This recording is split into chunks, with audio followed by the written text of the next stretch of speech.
Hola, ¿qué tal? Bienvenidos a un nuevo episodio de Jovenmente Político. El día de hoy estamos con una persona muy especial, que es Cris. Vamos a tocar temas muy interesantes y les aseguro que va a estar muy entretenido el podcast de hoy. Bienvenidos a Jovenmente Político. ¿Qué tal, Fer? ¿Cómo estás? Bien, ya Buen tenía día. mucho que no te veía, Diego. ¿Qué Ya tal? igual contentos el día de hoy porque tenemos un invitado especial, una persona que, bueno, en especial lo admiro porque tiene un amplio sentido de la visión de política. En comentarios, en pláticas, se ve que sabe Muy mucho. interesantes, Así ¿no? es Se explaya muy bien. A mí me así es gusta. que día con día aprendemos, ¿no? Y bueno, creo que este cambio generacional que nos platicabas es es un poco que nos sirve tanto de tu punto de vista como una persona más grande que nosotros, puede ayudarnos en un futuro y también a las personas que nos ven. Sí, básicamente también comentarles que fue una autoinvitación, porque he disfrutado bastante el ver lo que han estado haciendo y sobre todo porque es muy importante para ustedes como jóvenes, porque sí, aunque no sea una diferencia de edad tan grande, pero los años cuentan, eso es algo que hay que tener muy importante siempre en cuenta, y yo les agradezco mucho que me hayan aceptado el día de hoy, porque sí, definitivamente para mí la intención de esto es el contrastar generacionalmente las ideas en torno al quehacer político, y obviamente eso se desprende también a otras ramas de la vida, no solamente lo político, pero precisamente creo que es el fin de este día. No, al contrario, Cris, también nos gusta platicar mucho contigo. Gracias. Estamos muy contentos que nos apoyes en este capítulo del podcast. Muchas gracias. Como les había comentado, a mí me gustaba la idea de participar y de que me hayan recibido el día de hoy, como el tener ese espectro de generaciones, ¿no? O sea, del tener un margen y una contrastación. Y me gustaría empezar y funcionar un poquito como ese punto vamos a llamarlo de referencia de mi generación, más arriba que la de ustedes, y el ver cómo ustedes implementan o cómo viven de manera cotidiana el quehacer político. O sea, para ustedes realmente, ¿cómo se tangibiliza en su día a día una vida política?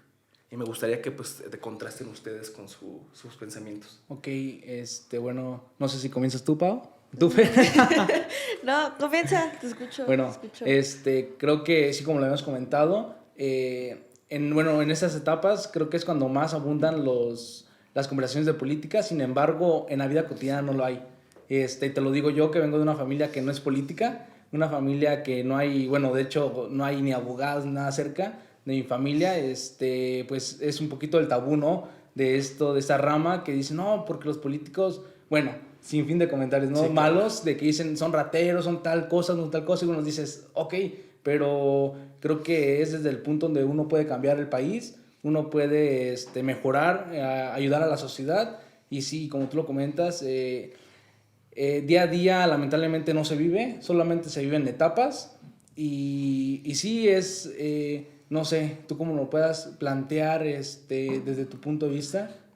Sí, yo creo que es importante, de hecho mencionas algo que se presta mucho, que dijiste, en mi familia no hay abogados.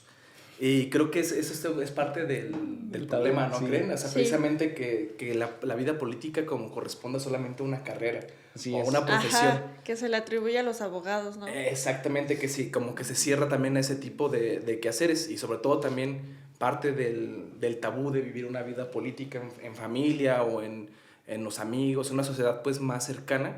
Sí. Es esta parte del que se le asignen también clichés que lamentablemente son cliché por algo, pero pues todas estas palabras que siempre van lamentablemente a relacionarse con la política. Sí, ¿no? Que puede ser pues, la corrupción, bueno, o todo ese tipo de cosas. A pesar, como lo decías, a pesar de que en la política internacional ha habido médicos, presidentes, sí, y todo, este tabú sigue. Sí, claro. La sociedad aún no aprende de que esto está abierto a cualquier área. Uh-huh, y es sí, que a la vez es triste, ¿no? Porque yo creo que el mexicano sabe más de fútbol que de política. Sí. De verdad. Sí, precisamente es de lo que hablábamos un poquito fuera del podcast, que era esta parte de que curiosamente la política también parece mucho como si fuera cuestión de ahora sí que de un deporte, o si fuera algo de temporada, porque básicamente se habla más pues sí, del fútbol, pero la política se vive como si fuera también básicamente un deporte, sí, en donde hay temporadas de ejercicio, de caza, de crítica, pero jamás se sostiene como una actividad humana. En esa parte no sé, más bien como para finalizar tu punto, Diego, que es esta parte de si tú ves algún quehacer diario, muy mundano, así que muy de diario, Claro. que tú creas que funges políticamente o que deberías de fungir políticamente. Te doy un ejemplo. Yo soy muy partidario siempre en mi círculo, vamos a hablar de uno sencillo, ¿no? El profesional. Yo obviamente pues no soy abogado. Sí, claro. Todo mi conocimiento político viene de la familia, viene del ejercicio de la lectura, del convivir, de lo que percibimos en las noticias, bla, bla, bla, ¿no? Pero sí profundizar. Pero a nivel profesional, pues mi licenciatura se llama licenciatura en arte en arte y animación digital. Entonces no tiene nada que ver con política. Y aún así yo me he interesado por ello y lo he implementado en mi profesión. Ahora sí, como artista digital, en mi rol profesional, creo que un actuar muy político es el de darle a cada quien su ejercicio de profesión. Es decir, delegar las cosas que uno no sabe a quien sí sabe. Yo creo que eso es algo muy político porque, o al menos esperaría que así fuera la política, del decir, ok, yo funjo como un líder, pero como líder delego las cosas que sé en las que no soy capaz de terminar de tener todo el conocimiento posible. Básicamente, parte del concepto de la democracia, pues tendría que tener ese rol, ¿no? El decir, ok, ¿tú qué opinas o cuál es tu postura ante esto? Y dentro de ese paradigma un poco más utópico del funcionamiento, pues que se haga cargo quien sabe sobre ciertas actividades. Ese es mi ejemplo de cómo lo llevo yo mundanamente. Okay. No sé en tu caso cómo lo vivas. Bueno, sí, ahorita me pusiste a pensar. Y yo, como te lo comenté, me gusta la política hace muy poco.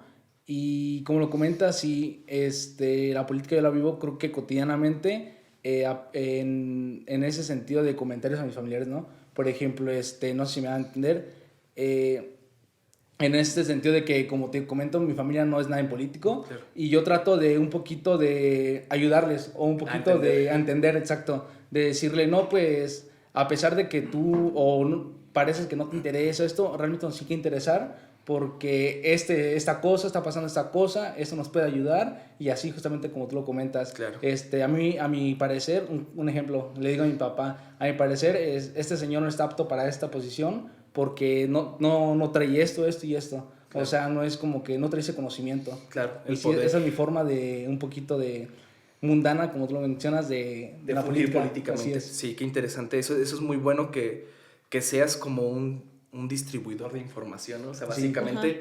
Como el dar contexto de lo que a lo mejor no se entiende. Y creo que eso es muy importante. Si quieres compartirnos, Fer, tu postura ante esto o cómo tú lo crees que lo ves, para también complementar un poquito con esto que dice Diego. Yo a lo que dice Diego, soy más de quedármelo para mí, como que con mi familia, bueno, solo con mi tía, si es con quien hablo más de política, que también digo, es que en Morelia está pasando esto, y es que las calles con esto, o así. Y otro como de mi acción que cotidianamente siento que son las acciones mínimas, como el no pasarme el alto, okay. No hacer como esas pequeñas acciones que sé que si las hago como que después voy a ir escalando claro. A otras, ¿no? Y en un futuro pues a mí sí me gustaría entrar políticamente y siento que como corromperte con ese tipo de pequeñas acciones pues te hacen corromperte sí. En un futuro con otras acciones, ¿no? Como hace rato comentábamos ciertos temas ahí de lobos. Sí, claro. Pues sí, siento que esa es mi vida al diario. Sí, de hecho es muy interesante que lo menciones así. Creo que contrasta bastante porque sí. Uno es adentro de la casa y otro es afuera de la casa, ¿no? Sí, a lo mejor yo ahí te preguntaría dos cosas. La primera creo que es más, la gente puede ser más empática, que es, yo hace rato, cuando venía precisamente para acá, vi a una señora que se pasó el alto. Uh-huh. Pero aparte de eso, le gritó al que iba enfrente de ella. Y el que iba enfrente de ella, pues dio vuelta a la derecha porque es continua y concluida. Pero la señora le gritó. Entonces, ese acto como, digamos, de desplante, de rabia, si lo pasamos a una cuestión de tejido social, dice mucho, ¿no? Ajá. O sea, y claramente sí. Creo que tú tocas algo muy importante, que es este tema de que se piensa que esas pequeñas acciones no están exentas de un acto político. No recuerdo dónde escuché una frase que decía que todo acto humano es un acto político. Es que bueno, yo intento tener últimamente mucha paciencia, mucha empatía con la gente. Hay veces que un carro adelante me iba despacio y sí me desespero y le puedo pitar fácilmente, ¿no? Sí, claro. Pero yo como de, ¿qué tal? No sé, la llanta le viene baja, algo, ¿no? Entonces prefiero simplemente hacerme un lado, lo arrebaso y pues ya él sabrá, ¿no? Sí, claro. Y en general, no solo en la manejada, en ciertas cosas son como detallitos que sí Detalles, intento cuidar Sí. para pues no corromper esa parte. Sí, creo que eso básicamente dice también mucho de este estigma de pulcridad que se busca también en la parte de política, ¿no? O sea, estamos muy, muy acostumbrados a que, inclusive yo voy a hablar de algo muy personal, ¿no? De ese aspecto. A mí en lo personal, sí me hubiera gustado incursionar en una carrera política. Pero mucha gente me lo decía. Me decía, Cris, es que tú podrías ser diputado, presidente, bla, bla, bla. Hubo gente que inclusive llegó a decirme, Cristian, si tú le echas ganas, tú inclusive podrías ser presidente del país. Uh-huh. Pero yo en su momento no incursioné por ese lado profesionalmente por una razón, y que fue mi propio estigma de la política, de decir, es que si entro ahí, voy a caer Ajá. en los mecanismos que ya existen. Okay. Sí. Que obviamente es muy difícil salir de ahí. Claro, no hay que pecar de ingenuos, ¿no? Sabemos que es un sistema ya corrompido. Sí, claro. Y muy, ahora sí que siendo inclusivos, ¿no? Hay que deconstruirse y la política necesita deconstruirse. Siento que es un miedo que sí da, bueno, a mí sí me da. Sí, claro. Cuando escucho, no sé, ciertos temas de corrupción, digo, ¿cómo se les hizo tan fácil? Sí, claro. Embolsarse tantos millones, ¿sabes? Exacto. Pero es que precisamente viene de lo que tú mencionas, de algo muy cotidiano. Ajá. O sea, esas mismas personas que no respetan el alto, aunque suene ridículo, pero es la realidad. O sea, tu quehacer, por eso yo quise traer esta pregunta, que es porque el reflejo del quehacer diario, claro que se pasa al quehacer político. O sea, las actividades que día a día cometemos como ciudadanos fuera de actividad, digamos, política, simples ciudadanos, claro que se refleja en la política. Sería tonto el pensar que no hay una relación entre cómo actuamos afuera y cómo se actúa en la política.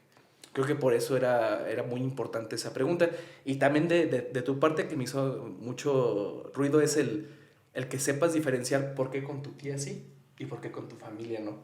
Uh-huh. Creo que eso es algo interesante de que nos compartas. Es que es como la que más adentrada está en ese tema. Y también como con sus conocidos o así, sí tiene varios amigos en la política, entonces para ella pues es normal escuchar de que, ay, fulanito tal ya hizo esto, fulanito tal hizo esto. Por ejemplo, ahorita actualmente me dijo que pues en Morelia las cosas están muy feas actualmente en la política, o sea, claro, que andan unos por unos lados y otros por otros. Y me dice, yo siento que hasta muertos va a haber por cómo está por la organización todo esto. Ajá. Tantos bandos políticos. Sí, justo por eso. Entonces es como con la que más me gusta hablar, porque como que sí profundiza y sí tiene una crítica propia en los temas políticos. Okay. Sí, porque ahí a lo mejor, no sé, al menos pensaría yo, a ver qué dice Diego, pero a lo mejor que ahí te cumplas también un rol como el que Diego trata de cumplir. O sea, que porque muchas, y eso me lleva precisamente al siguiente punto, que creo de hecho lo puedo relacionar con lo que yo quería compartir. Sí. ¿Por qué creen que el desinterés político sea algo de generación a generación? O sea, precisamente tiene que ver con eso, ¿no? O sea, estamos hablando de tus papás, que probablemente sean una generación abajo de mis papás nada más. Ajá. Estamos hablando de personas de 50, finales de sus 40, yo qué sé. Ajá, finales de sus 40. Entonces, son una generación nada más. O sea, de una a otra de papás que siguen teniendo ciertos comportamientos. Obviamente ahí el contraste sería yo en mi familia. Es el contraste totalmente diferente, ¿no? Del lado de mi mamá, totalmente politizados. Del lado de mi papá, con más enojo que interés. Pero precisamente sí existe como esa actividad. Entonces, en ese aspecto es, ¿qué crees que haya llevado al desinterés a tu familia? Siento que es, no por echarle la culpa a los políticos, pero es como es que es lo mismo de siempre. Y es que ¿para qué lo hago si todos mienten, si todos roban? Como que esa idea, ese chip ya se les quedó y dicen como, ¿ya para qué si van a robar? Sí, claro. ¿Me explico? Sí, claro. ¿Y en tu caso, qué piensas? Sí, bueno, justamente también eso de que bueno, que dicen que es la profesión como más obscura que puede haber, que porque siendo político haces hasta lo que menos imaginas para llegar al poder.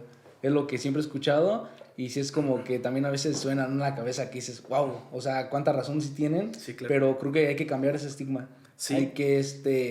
Hay que, pues, cambiar totalmente radical eso, de decir, desde raíz, de decir, se acabó, o sea, esto es para ayudar y esto dejamos de que se corrompa todo eso, Sí, claro. todo este sistema. Sí, pero precisamente creo que ahí está como este ciclo repetitivo, ¿no?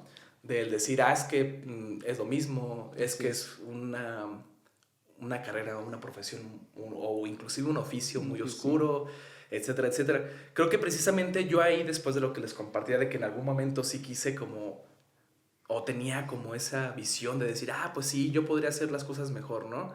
Creo que lamentablemente, y no me arrepiento, pero sí puedo llamarlo algo lamentable, pues obviamente te vence ese estigma. O sea, te termina venciendo ahora sí como tú lo dijiste, aunque sea muy poético, la oscuridad de la política, ¿no? Sí. Entonces sí te vence un poquito ese tema, pero creo que precisamente estos momentos o este tipo de espacios y este tipo de cuestionamientos del por qué a tu familia no, por qué a la tuya sí, creo que precisamente es la que debe de enmendar lo que conocemos como política.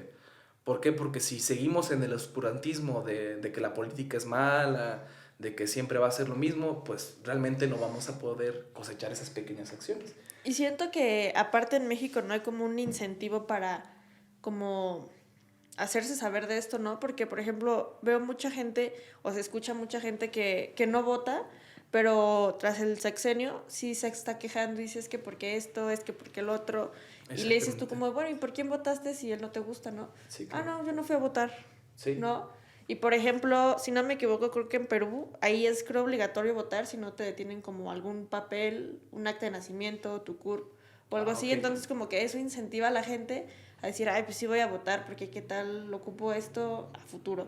Sí, claro. Entonces ahí mínimo ya hay un interés de, pues mínimo veo por quién quiero votar, ¿no? Sí, claro. Cosa que en México casi no hay. Bueno, y creo que todo esto a lo contrario, creo que también se tiene ese estatus de que dicen que el político es porque es clase alta. Okay. O sea, que una persona de clase baja nunca va a poder ser política. Eso es también algo que se escucha, bueno, yo escucho cotidianamente eso. Sí, claro, que es una profesión de personas que ya tienen dinero. Así es. O que ya tienen o que tienes que tener apadrinamientos, sí, claro, o algo, ¿no? Que tienes que tener dinero para poder entrar. Sí, yo ahí, como tocando ambos temas, de hecho creo que convergen en una breve anécdota. Yo en la familia, por parte de mi mamá, uno de mis tíos estuvo en un cargo muy alto dentro de un partido. Digamos, de un partido X, ¿no? Y mi tío es de las personas, no es porque sea mi tío, pero de las personas más cultas y más bondadosas y más puras que he conocido. Y él avanzó mucho. Y pues mi familia, digamos que pues, es clase media baja, ¿no? No es ni siquiera clase media. Y mi tío nació como un muchacho o como un niño o un bebé de clase baja, ni siquiera era clase media baja, era baja. Afortunadamente, pues ha ido ejerciendo su profesión, él es maestro, pero él siempre ha sido maestro de comunidades. Entonces en las comunidades él empezó a interesarse por el bienestar más allá del salón de clases, ¿no? Pero mi tío, con una personalidad muy parecida a la mía, se topó con algo muy duro, que es precisamente que lamentablemente sí existe ese cliché, ¿no? Que es al final, cuando a él le tocaba la oportunidad que se había ganado por esfuerzo, claro, por mérito, por eso es bien sabido que la meritocracia no existe. Por mérito, si fuera cierto, él por mérito debe habérselo ganado. Claro. Pero no, se lo dieron a alguien que ya le debían favores. El dedazo, ¿no? Sí, claro, básicamente. Al grado de que inclusive a él lo amenazaron.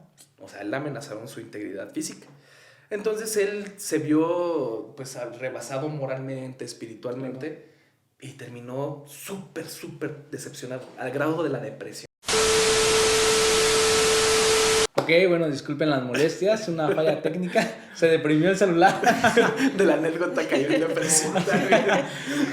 Pero bueno, para concluir esa parte, pues básicamente era eso, ¿no? Que que mi tío pues había entrado como en esa Depresión. sí, en esa depresión por el encontrarse con eso, pero yo viéndolo en retrospectiva, digamos, ahora hacia mí, yo sí de cierta forma como lamento el no haber creído en la oportunidad de hacer algo, porque creo que sí, definitivamente la visión que necesitamos es como la de mi tío, que es buscar hacer las cosas bien, pero no ser ingenuos y entender que los mecanismos funcionan de una manera concreta, pero aún así el seguir avanzando, aunque sigamos quedándonos estancados en ciertos puntos, pero la cuestión es el actuar, ¿no? Que es El apoyar. Exactamente, Claro. sí, y lo que decías, que es estas acciones, estas pequeñas acciones, también en el área política directamente, pues también a largo plazo, claro que van a tener un resultado.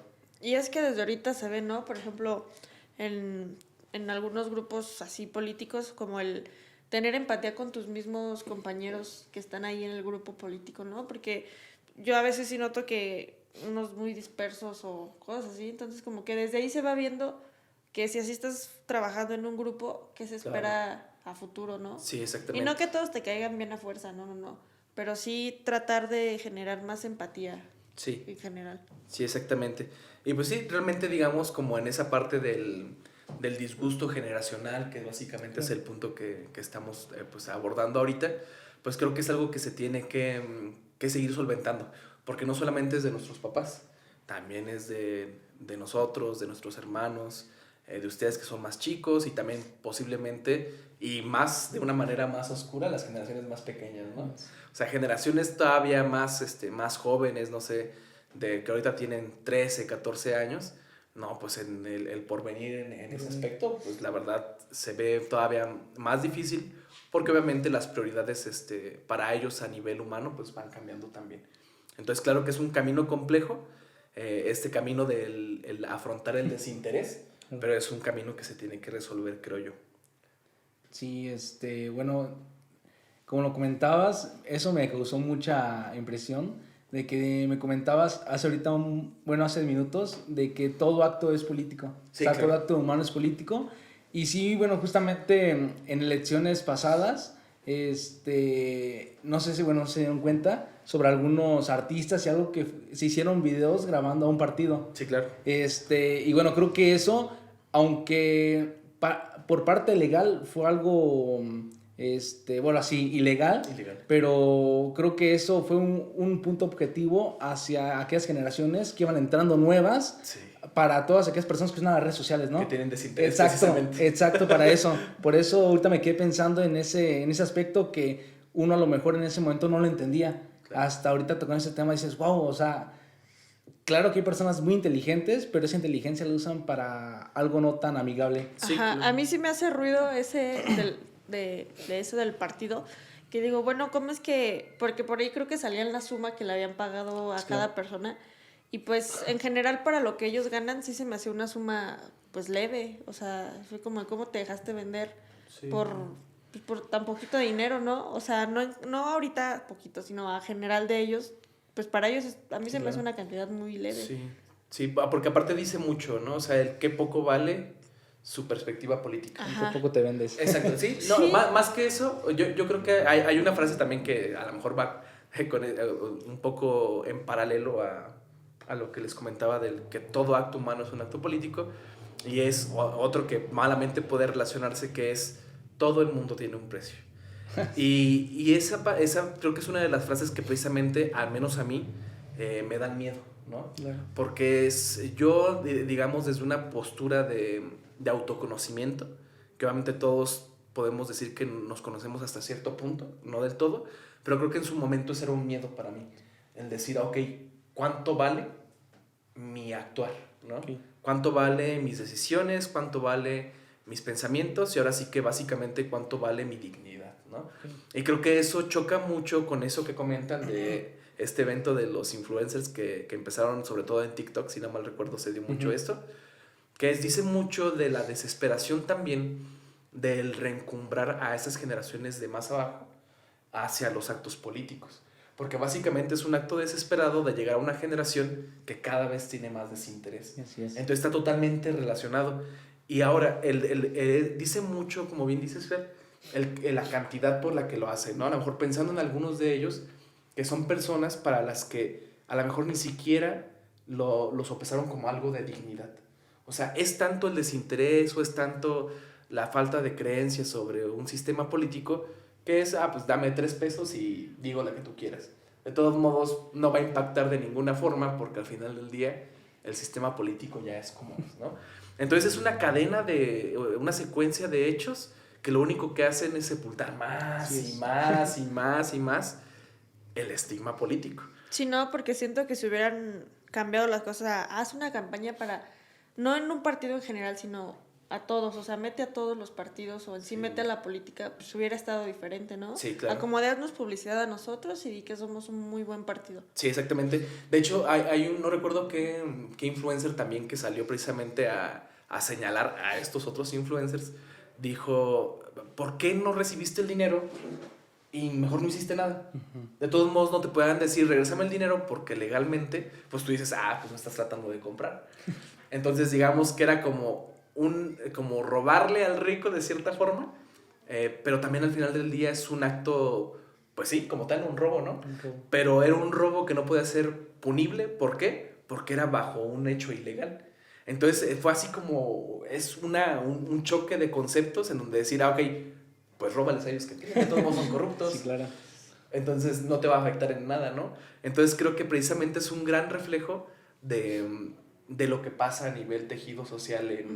Por eso lo que decíamos al principio del podcast, ¿no? Que es tú en tu vida diaria, ¿qué haces, no? Sí. Entonces pensemos y creo que eso también va un poco con el chocar un poquito los estigmas políticos, que este tema que decías de que siempre se cree que tienen que ser de clase alta, generalmente viene de un estigma social también de que el rico es malo y de que el pobre es bueno. Claro. O de que si entras a la política te haces ya rico, ¿no? Exacto. Yo eso lo he escuchado mucho. Exacto, es un choque de conceptos que a veces parece hasta como, pues, satírico en muchos sentidos, pero que también viene de un concepto del decir, ok, es que el político por ende va a ser malo, por ende va a ser rico. Entonces no puede existir una persona que tenga un contraste digamos, pues sí, de personalidad o de ejercicio moral distinto. Entonces creo que eso es sumamente nocivo y es precisamente yo creo que lo que se tiene que reconstruir desde abajo. ¿Por qué? Porque diosificamos a las personas que están en la política también. O sea, básicamente que la política también, aparte de verla como una cuestión como deportiva, como este fanatismo, ¿no? Sí. Todo esto, pues básicamente también se puede llegar a convertir en algo casi cuasi religioso, en donde no es que tú crees en fulanito y yo creo en menganito y fulanito es el que tiene la verdad, ¿no? Entonces es bastante, pues sí, ahora sí que desarrolla muchos pensamientos y ejemplifica todas las aristas que debemos mejorar como sociedad. Todo este tipo de situaciones, lo único que hacen si rascamos es decirnos, es que la respuesta no está siempre en el colectivo. La respuesta también está en el individuo. Claro.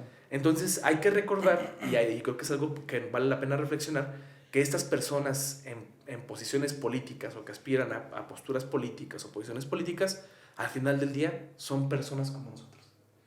Ajá, como que pensamos que son alguien más, ¿no? Exactamente. Tenemos ese chip de decir, no es que sabemos que son personas, pero vemos como que algo nos diferencia. Exactamente. Y precisamente hay una palabra, ¿no? Que no sé si la han escuchado, imagino que sí, que es esta palabrita o esta frase de la estirpe política, que es básicamente el decir como si fueran de raza. Y esto tiene que ver mucho con la riqueza generacional, ¿no? De que estamos acostumbrados al político que es empresario o que es heredero o que es un suertudo de haber nacido ahora sí que, no sé, en abolengo. Esa clase. Exactamente, como esa, básicamente dicen de casta política, ¿no? O sea, son como cosas que repetimos y repetimos y lo único que hacen es generarnos desinterés e irnos alejando. Uh-huh. Sí. Y más bien deberíamos de pensar en que a lo mejor un día, pues en tu caso de lo que comentabas, que a lo mejor te interesa más a fondo la política, decir, pues qué tal si Fer algún día es diputada o es gobernadora. Uh-huh. Entonces, si no nos fijamos desde ahorita en la persona, o en cuidar esta parte, pues ¿qué nos va a esperar después? Perfecto. Bueno, este podcast es de 2 episodios. Perfecto. Y nos gustaría pararlo aquí, no sé qué tú qué opinas. Sí, está perfecto. Lo paramos aquí e igual en un siguiente capítulo, que es el siguiente, lo platicamos. Va, perfecto. Nos Un gusto, más. un gusto Sí, estar con ¿te ustedes. la pasaste bien, Perfecto. Chris? Claro que sí. Nos Sí, de hecho, vemos excelente. el Todavía siguiente. nos falta mucho por hablar. Así es. Nos vemos. Bueno, entonces síganos, compartan el video, apóyenos, y bueno, esperen el siguiente capítulo. Esto es Jovenmente Político.